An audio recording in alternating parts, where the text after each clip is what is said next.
अथ श्रीमद्भागवत महापुराणं स्कन्दं 3 अध्यायं 12 श्लोकास् 16 to 30। रुद्राणां रुद्रसृष्टानां समन्तात् ग्रसतां जगत् निशाम्या संख्यशो यूथान्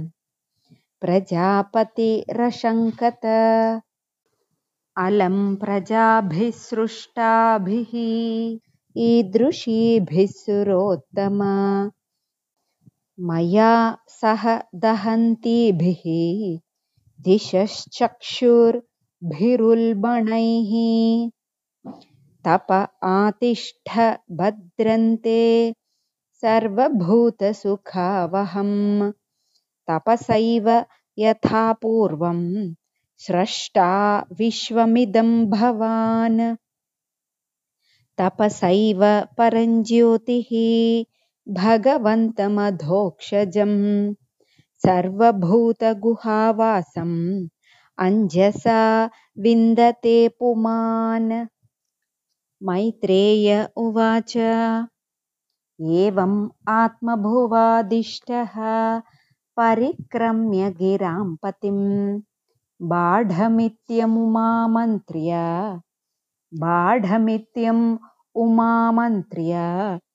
विवेश तपसेवनम् अथाभिध्यायतः सर्गं दशपुत्राः प्रजज्ञिरे भगवत्शक्तियुक्तस्य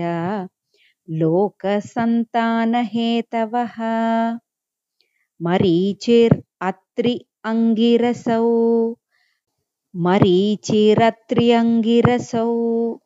पुलस्त्यः पुलहः क्रतुः भृगुर्वसिष्ठो दक्षश्च दशमस्तत्र नारदः उत्सङ्गान्नारदो जज्ञे दक्षो अङ्गुष्ठात् स्वयंभुवः प्राणात् वसिष्ठः सञ्जातो भृगुस्त्वचि करात् क्रतुः पुलहो नाभितो जज्ञे पुलस्त्यः कर्णयोर्ऋषिः अङ्गिरा मुखतोक्ष्णो अत्रिः मरीचिर्मनसोऽभवत् धर्मस्तनादक्षिणतो यत्र नारायणः स्वयम् अधर्मः पृष्ठतो यस्मान् मृत्युर्लोकभयङ्करः हृदि कामो भ्रुवः क्रोधो लोभश्च अधरदच्छदात्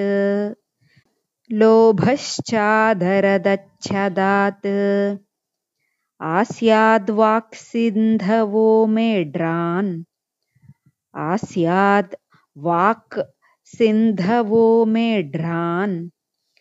निरृतिः पायोरघाश्रयः